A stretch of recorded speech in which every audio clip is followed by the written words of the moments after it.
नमस्कार मंडळी, कसे आहेत सगळे? अंतरापुरी ब्लॉगमध्ये तुमचं स्वागत आहे। तर आज मी तुम्हाला दिवाळी फराळातील खमंग आणि खुसखुशीत अशी शंकरपाळी दाखवणार आहे। तर चला वेळ न घालवता लगेचच आपण रेसिपीला सुरुवात करूया। खरं तर व्हिडिओ खूप उशिरा आलेला आहे, काही प्रॉब्लेम म्हणजे माझा स्टॉल असतो, त्यामुळे खूप उशिरा अपलोड करणार आहे। तर चला, इथे पातेलं गरम झालेलं आहे, त्यामध्ये घातलेलं आहे दूध।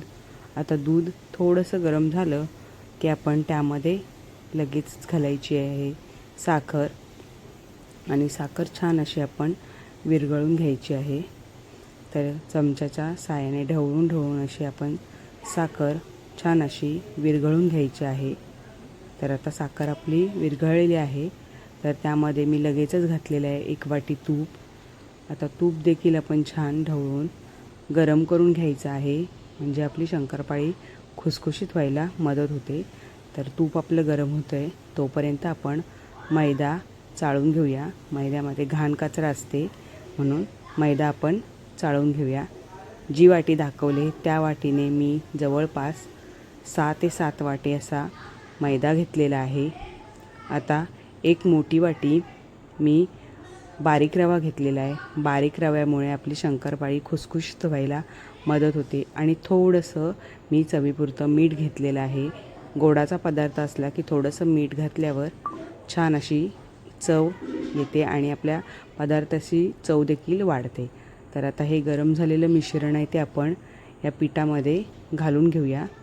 आता ते गरम असल्याने आपण चमच्याच्या सहाय्याने हळूहळू मिक्स करून घ्यायचं आहे, म्हणजे ते थोडंसं कोमट होत आलं की मग तुम्ही हाताने देखील मिक्स केलात तरी देखील चालेल। आता हे कोमट थोडंसं झालेलं आहे, तर आता मी सगळ्या पिठाला हे असं मिश्रण चोळून घेणार आहे, म्हणजे आपली शंकरपाळी छान अशी सैल आणि खुसखुशीत होईल।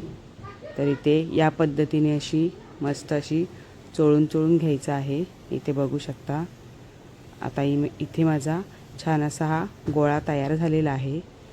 आता हा आपण एक छोटासा गोळा करून घेतलेला आहे आणि तो या पद्धतीने लाटायचा आहे।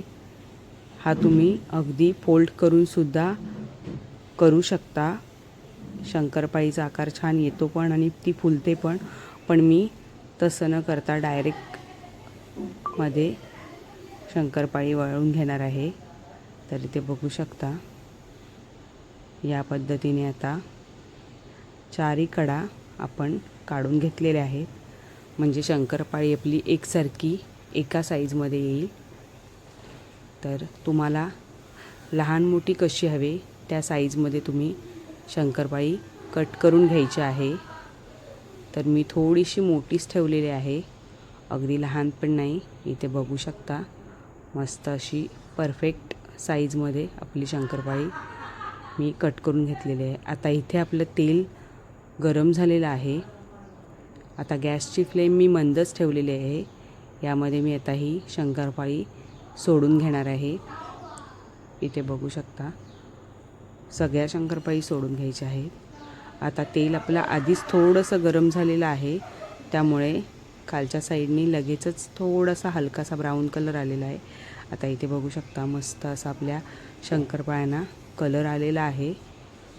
तर आता अजून थोडा वेळ आपण त्या अलटीपलटी करून घेऊया आणि मग काढून घ्यायच्या आहेत। इथे बघू शकता मस्त अशा आपल्या शंकरपाळ्या दिसत आहेत, कलर देखील खूप छान आलेला आहे। आता मी त्या काढून घेणार आहे। तर इथे बघू शकता किती सुंदर अशा झालेल्या आहेत।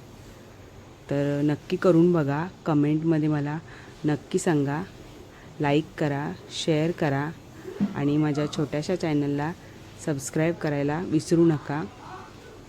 नक्की करून बघा। आणि एक मी तुम्हाला तोडून दाखवते। इथे बघा मस्त अगदी आतपर्यंत छान दिसते। तर धन्यवाद।